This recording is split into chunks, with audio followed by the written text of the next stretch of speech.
அன்பு தமிழ் நெஞ்சங்களுக்கு வணக்கம். அதாவது நிறைய விஷயங்கள் பேசிக்கிட்டு இருக்கோம். ஒவ்வொரு நிகழ்ச்சியிலையும் யாராவது ஒருவரை பற்றி நல்ல தகவல்கள் சொல்லிட்டு இருக்கோம், விமர்சனம் பேசிட்டு இருக்கோம். இன்றைய ப்ரோக்ராம்ல நம்ம என்ன சொல்ல போறோம்னா, அதாவது ஒரு சொல், அதாவது ஏதாவது ஒருத்தர் ஒரு சொல்லு சொல்லுவோம் இல்லையா, அந்த சொல் அவங்கள 100 படங்களை நடிக்க வச்சிருக்கு. அதாவது ஒரு நடிகைய ஒரு வார்த்தை கேட்டதுக்காக 100 படங்கள்ல நடிக்கிற வாய்ப்பு ஏற்படுத்தி கொடுத்துச்சு. அந்த தகவலை தான் நீங்க தெரிஞ்சுக்க போறோம். வாங்க நிகழ்ச்சிக்கு போறோம்.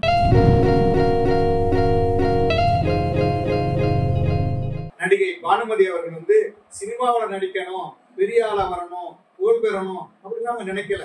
அவங்க சாதாரண குடும்ப பொண்ணா படிக்கணும் அப்படிங்கிற ஆர்வத்துல இருந்தவங்க தான். ஆனா அவங்க அப்பா இருக்காரு, அவர் ரொம்ப இசைப்பிரியர். அதாவது எங்க இசை நிகழ்ச்சி நடந்தாலும் அதுல போய் கலந்துக்கிட்டு அந்த இசையை கேட்டு ரசிப்பார். வீட்டுக்கு வந்தா அவரே பாடுவார். அதாவது அந்த அளவுக்கு ஒரு இசை பிரியரா இருந்திருக்கிறாரு. சரி, வெளியில இவ்வளவு பேர் பாடுறாங்க, அவங்களுடைய இசையெல்லாம் கேட்கிறோம், நம்ம ஏன் மகளுடைய திறமையை நம்ம ஏன் வெளியே கொண்டு வரக்கூடாது, அவர் பாட வைக்கலாமே அப்படின்னு ஆசைப்பட்டாரு. அதுக்காக கர்நாடக சங்கீதம் கற்றுக்கொள்வதற்காக பானுமதியை அனுப்பி வச்சாரு. பானுமதி அவர்கள் கொஞ்ச நாள்லயே ஈஸியா கத்துக்கிட்டாங்க. பானுமதியோட பாடலை, அந்த இசையை கேட்கறதுக்கு மயங்காதவர்களே இல்லை.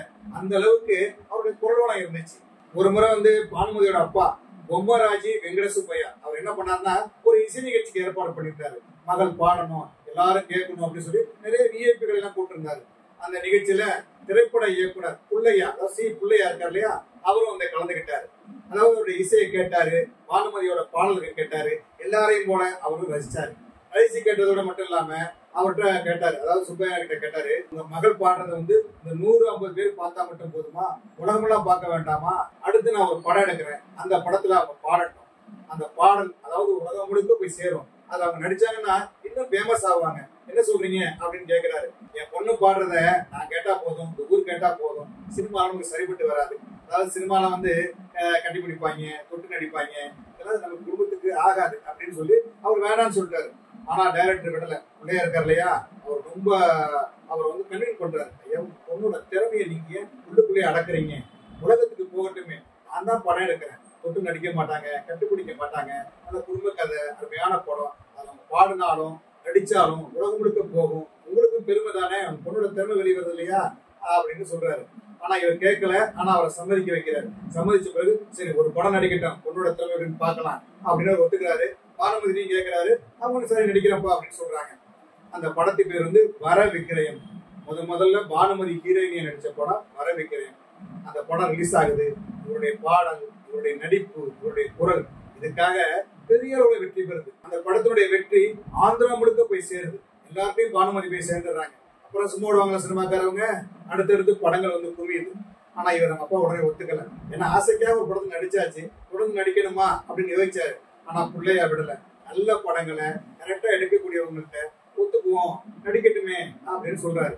சரின்னு சொல்லிட்டு அவரும் ஒத்துக்கிறாரு. அதாவது கண்டிஷன் தான், அதை தொடக்கூடாது, கட்டிப்பிடிக்க கூடாது, இந்த மாதிரி காட்சி அமைப்புகள் இல்லாம எடுக்கணும் அப்படின்னு சொல்லி ஒத்துக்கிறாங்க.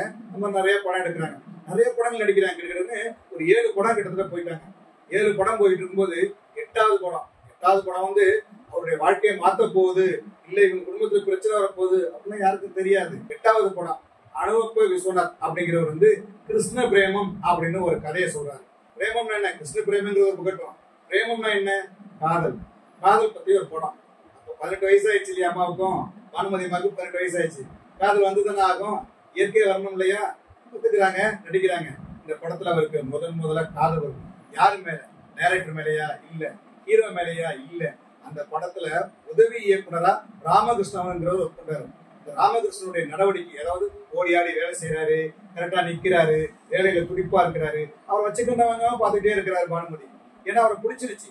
அதாவது ஷூட்டிங் வந்தாலே அவரை பார்க்கணும் அப்படிங்கிற ஆர்வம் வந்துடும். படம் முடிந்து வீட்டுக்கு போன பிறகு பானுமதிக்கு சதா ராமகிருஷ்ணனை வந்துருச்சு. இது எப்படி சொல்றது, சரி சகோதரிகிட்ட சொன்னாங்க, இந்த மாதிரி நான் அவரை விரும்புறேன், ரொம்ப பிடிச்சிருக்குது, அவர் கல்யாணம் பண்ணிக்கணும்னு ஆசையா இருக்குது, அப்பா கிட்ட எப்படி சொல்றதுன்னு தெரியல அப்படின்னு சொல்றாங்க. அவங்க சகோதரி என்ன பண்றாங்க, அவங்க அப்பா சொல்றாங்க, இந்த காதல் கத்திரிக்காய் இதெல்லாம் சினிமாவோட வச்சுக்கணும், நிஜ வாழ்க்கையில இருக்கக்கூடாது, நான் ஒத்துக்க மாட்டேன், ஒரு காலம் அது நடக்காது அப்படின்னு அவங்க அப்பா பிடிவாதமா சொல்லிடுறாரு. சொல்லிட்டு சொந்தத்துல மாப்பிள்ளை தேட ஆரம்பிச்சாங்க. பொண்ணு காதல் வந்துருச்சு, இனிமே விட்டா சரி வராது அப்படின்னு சொல்லிட்டு கல்யாணத்துக்கு ஏற்பாடு பண்றதுக்காக ஒரு மாப்பிள்ளை பார்க்க ஆரம்பிக்கிறாரு. நிறைய வரங்கள் பாக்குறாரு. ஆனா பானுமதி பிடிவாதமா இருக்காங்க, நான் அவரை தான் கல்யாணம் பண்ணிப்பேன், முடிஞ்சா கட்டி வைங்க, இல்லைன்னா கல்யாணம் பண்ணிக்க மாட்டேன் அப்படின்னு வந்து பிடிவாதமா இருக்கிறாரு. அது மாதிரி பானுமதியும் வந்து பிடிவாதக்காரர், நம்ம அப்பா மாதிரியே ஒரு பிடிவாதக்காரர். ஆனா அவங்க அப்பா என்ன பண்றாருனாக்க ஒரு மனசு இறங்குறாரு. மனசு இறங்கி சரி அந்த கூப்பிடியா அவரை அப்படின்னு சொல்றாங்க. இவரு ஒரு அசிஸ்டன்ட் டைரக்டர், இவருக்கு என்ன தெரியும் பானுமதியோட அப்பா கூப்பிடாரு அப்படின்னா என்ன ஏதுன்னு தெரியல, ஏதோ படாய்ப்பு இருக்குதோ அப்படின்னு டவுட்ல தான் வர்றாரு. ஏன்னா பொறுப்பற்ற நடிகை பானுமதி. ஆனா இவரு ஒரு அசிஸ்டன்ட் டைரக்டர், இப்படி ஒரு சம்பவம் நடக்கும்னு அவருக்கு தெரியாது. நம்ம காதலிச்சிருக்காங்க, கல்யாணம் பண்ணிக்க பேச போறாங்க, அதுக்கெல்லாம் கூப்பிட்டு இருக்காங்க, இது எதுவுமே தெரியாது. அவர் வர்றாரு, வந்து உட்காந்து பேசும்போதுதான் இவங்க சொல்றாங்க என் பொண்ணு உனக்கு விரும்புது, கல்யாணம் பண்ணிக்கலாம் விரும்புறோம், நீ என்ன சொல்ற அப்படின்னு கேட்கறாங்க. ஒரு பயங்கர அதிர்ச்சி ஆயிடுச்சு. ஒரு பக்கம் சந்தோஷம், ஏன்னா ஒரு பெரிய நடிகை தன்னை காதலிக்கிறாங்க. ஆனா ஒரு பெரிய நடிகை கல்யாணம் பண்ணிட்டு நம்ம அவங்களோட வாழ முடியுமா சேர்ந்து? ஏன்னா அவங்க நடிகை இல்லையா, பணக்காரவங்க, புகழ்பெற்றவங்க, அவங்களோட சேர்ந்து வாழ முடியுமா அப்படின்னு ஒரு டவுட் வந்துருச்சு. இருந்தாலும் வந்து அவர் அமைதியா இருக்காரு. என்னப்பா என்ன சொல்ற அப்படின்னு அப்பா கேட்கிறாரு. கல்யாணம் பண்ணிக்க ஓகே தாங்க, ஆனா அந்த நடிக்கிறதெல்லாம் கல்யாணத்துக்கு பிறகு வேண்டாம். ஏன்னா அவங்க எனக்கு மனைவியா இருக்கணும், எனக்கு சமைச்சு போடணும், இருந்தாதான் எனக்கு பிடிக்கும் அப்படின்னு சொல்லி அவருடைய எண்ணத்தை சொல்லிடுறாரு. ரெண்டாவது கச்சேரி பாடுறது இதுக்கு கூட போக கூடாது, எனக்கு என் மனைவி எனக்காகவே காத்திருக்கணும், எனக்காகவே இருக்கணும் அப்படின்னு சொல்றாரு. இதை கேட்டதும் super கோவம் வந்துருது. காமியா முதல்ல என் பொண்ணை வந்து நடிக்க கூடாதுன்னு சொல்றது ஓகே, இப்படி பாடக்கூடாதுன்னு சொன்னேன். என் பொண்ணை வந்து பாடின எப்படி இருக்குன்னு கேட்கறதுக்கு அந்த குரலையை நான் தடுத்து பாக்குறேன், இந்த கல்யாணம் வேணாம் போயா அப்படின்னு சொல்லி கட்டு விட்டுறாரு. வந்தாரு ராமகிருஷ்ணன். வந்த பிறகு பானுமதி பேசினா பானுமதி கோவப்படும். நீங்க என்ன கல்யாணத்துக்கு சேர்த்து வைப்பீங்கன்னு பாத்தீங்கன்னா பிரிச்சு விட்டீங்களே, அது எனக்கு சரிப்படல அப்படின்னு சொல்லி கோவமாறாங்க, சாப்பிட மாட்டேங்கிறாங்க. இதே மாதிரிதான் மறுபடியும் பிரச்சனை, மறுபடியும் போராட்டம். பல மாசங்கள் போகுது, நடிக்கவும் போகல, அவங்க சந்திக்கவும் முடியல. அவருடைய நினைவு ஜாஸ்தியா இருக்குது. என்ன பண்றது, வேற வழி இல்லை. உடனே என்ன பண்றாரு, போய் சந்திக்கிறாரு. ராமகிருஷ்ணன் சொல்றாரு, உங்க விருப்பப்படியே நான் வாழ்றேன், உங்களுக்கு துணையே வாழ்றேன், ஆனா எங்க வீட்டை எதிர்த்து தான் வர வேண்டியா இருக்கும், ஓகேவான்னு கேட்கிறாரு. சரின்னு சொல்றாரு அவரு. வானமதி நல்ல வாழ்க்கை, அதாவது சிறப்பான பணக்கார வாழ்க்கை வாழ்ந்தாங்க. இப்போ வந்து ஒரு அசிஸ்டன்ட் டைரக்டர் கல்யாணம் பண்ணிருக்காங்க. இனிமே அவர் கூட தானே வாழணும். முதல் முறையா கணவரோட ஒரு ஓட குடிசையில அவருடைய வாழ்க்கையை ஸ்டார்ட் பண்ணாங்க. கணவருக்காக காத்திருக்கிறது, அவருக்காக சுவையா உணவு செஞ்சு கொடுக்கிறது. ஏன்னா ஒரு அசிஸ்டன்ட் டைரக்டர் வெளியே போனா நைட் தான் வருவாரு, டெய்லி வந்து அவருக்காக காத்திருக்கிறது. இப்படி அவங்க வாழ்க்கை போனுச்சு. அதாவது அந்த வாழ்க்கையினுடைய அர்த்தமா பரணி, அதாவது அவருடைய மகன் பிறந்தார். ஒரு சந்தோஷமான செய்தி இல்லையா? ரெண்டு குடும்பத்தையும் வந்து பார்க்கல, இருந்தாலும் கணவனை நேசிச்சு கணவருக்காக நடிப்பதெல்லாம் மறந்துட்டு வீட்டோட இருந்தாரு. ஏன்னா அது அவருக்கு பிடிச்சிருந்துச்சு. இயல்பிலேயே கணவர் மேல அவ்வளவு பாசம், ஏன்னா காதலிச்சவர் இல்லையா, அதனால இவர் காதலிச்சாரு. அதே மாதிரி அவருக்காகவே வாழ்க்கை நடத்திக்கிட்டு இருந்தார். இவங்களுடைய கல்யாண வாழ்க்கை ஒரு பக்கம் சந்தோஷமா இருந்தாலும், இன்னொரு பக்கம் அதாவது நாகிரெட்டி இருக்காரு இல்லையா, வாகினி ஸ்டுடியோ உரிமையாளர், அவருடைய அண்ணன் பிஎன் ரெட்டி, அவர் ஒரு படம் டைரக்ட் பண்றாரு. அந்த படத்துக்கு பேர் சொர்க்க சினிமா. அந்த சொர்க்க சினிமா படத்துக்கு ஒரு நல்ல கதாநாயகி வேணும். ஏன்னா கதாநாயகி ஓரியன்ட் கதை, நல்லா பர்ஃபார்ம் பண்ணக்கூடிய ஒரு நடிகை வேணும். அவர் நிறைய கதாநாயகிகளை தேடுறாரு. அவர் பிடிக்கவே இல்லை. எதுவுமே வந்து தன்னுடைய கதாபாத்திரத்துக்கு பொருத்தமா யாருமே இல்லை. அதனால ரொம்ப அலைகிறாரு, தேடுறாரு. கடைசியில் என்ன பண்றாருனாக்க, சரி பானுமதியை கேட்கலாம் அப்படின்னு ஆள் அனுப்புறாங்க. பானுமதி சொல்றாங்க எனக்கு விருப்பம் இல்லைன்னு சொல்லி. ஏன்னா கணவருக்கு நடிக்கிறது விருப்பம் இல்லை, அதனால இவங்களுக்கு விருப்பம் இல்லை. அதாவது இவங்க நடிக்க ஆசை இருந்தா கூட கணவருடைய எண்ணத்தை ஒத்து போறதுனால அவங்க வந்து நடிக்கிறதுக்கு விருப்பம் இல்லைன்னு சொல்லிடுறாங்க. சரி சொல்லிட்டு மறுபடியும் கதாநாயகி தேடுறாங்க. 3 மாசமா கதாநாயகி தேடி கிடைக்கலன்னாலும் அவர் கோவம் வந்துருது. ஒரு நாள் போன் பண்ணாரு. யாருக்கு போன் பண்ணாரு? ஒரு அசிஸ்டன்ட் டைரக்டர் இருக்கார் இல்லையா, வேலை பார்க்கறாரு இல்லையா ராமகிருஷ்ணன், அவருக்கு போன் பண்றாரு. போன் பண்ணி, ஏப்பா உனக்கு என்னப்பா பிரச்சனை, அந்த பொண்ணு நடிக்கிறதுல? பானுமதி திறமையான நடிகை, அவருடைய திறமைய வீட்டுக்குள்ளே போட்டு பூட்டி வைக்கிறியே, இது நியாயமா? நானும் 3-4 முறை பேசி பார்த்துட்டேன், அது நடிக்க மாட்டேன்னு சொல்றது. ஒரு திறமையான பொண்ணை அடக்கி வைக்கிற, அதாவது அவங்க நடிக்க வர்றதுல உனக்கு என்னப்பா பிரச்சனை அப்படின்னு கேட்கிறாரு. உனக்கு ஏதோ தாழ்வு மனப்பான்மை இருக்குது, அதனால உங்க இப்ப நடிக்க விட மாட்டேங்கிற. பிஎன் ரெட்டி கோவமா பேசிட்டு போனை வச்சுட்டாரு. என்னடா அது இப்படி பேசிட்டாரு, என்ன பண்றது அப்படின்னு மனசு கேட்கல. சரி அன்னைக்கு நைட்டு வீட்டுக்கு போனார் இல்லையா, மனைவி கூப்பிட்டு கேட்டாரு நடிக்கிறதுக்கு ஆர்வம் இருக்கா அப்படின்னு சொல்லி.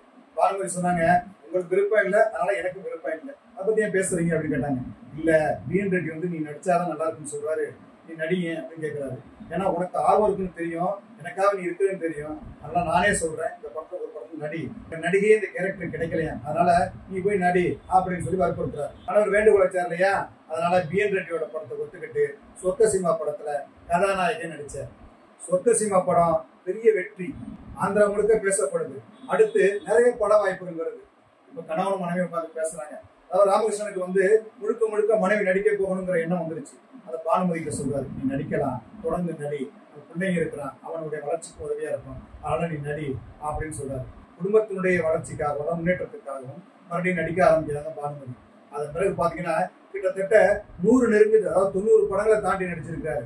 அதாவது ஒரு கேள்விதான் கேட்டாரு யாரு, பிஎன் ரெட்டி, ஏயா உனக்கு என்ன தாழ்வு மனப்பான்மை அப்படின்னு கேட்டார் இல்லையா, அந்த ஒத்த கேள்வி அவர் 100 படம் நடிக்கிற அளவுக்கு அதாவது வாய்ப்புகளை ஏற்படுத்தி கொடுத்திருக்கு. இதுதானங்க வளர்ச்சி, இதுதானங்க முன்னேற்றம். திறமைய வீட்டுக்குள்ளே வச்சுக்க முடியுமா? திறமை உள்ளவங்க வெளியே வருவாங்க, அவங்களுடைய திறமையை வெளிப்படுத்ததான் செய்வாங்க.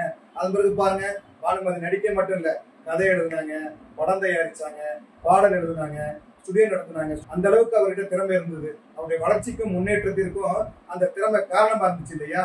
இந்த காணொலியில 2 விஷயம் பேசியிருக்கோம். ஒண்ணு பானுமதியினுடைய நடிப்பு திறமை, அதன் பிறகு அவருடைய வளர்ச்சிகள். 2வது அவங்க அப்பா மீறி கல்யாணம் பண்ணிட்டார் இல்லையா, அதாவது காதலிச்சவரை கல்யாணம் பண்ணிட்டார் இல்லையா, அதுவும் நடந்திருக்குது. அதனால பானுமதியோட காதல் கதையையும் இவருடைய வளர்ச்சியை பற்றியும் இந்த பகுதியில பேசியிருக்கோம். சினிமா துறையில ஒவ்வொரு துறையிலும் இருக்காங்க இல்லையா, நடனத்துல இருந்து, இயக்குனர்ல இருந்து, நடிகர்ல இருந்து, நடிகையில இருந்து ஒவ்வொருத்தரும் காதலிச்சு கல்யாணம் இருக்காங்க.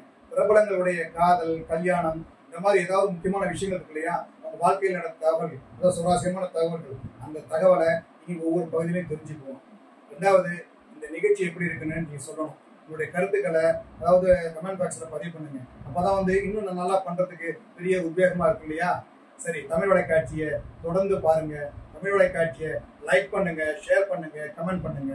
தமிழ் வலைக்காட்சியோட புதிய அப்டேட்டுகள் உடனுக்குடன் உங்களுக்கு சேரணும்னாக்க, அதாவது அதிகளோட பெல் பட்டன் இருக்கு இல்லையா, அதை நீங்க அமுக்கணும்.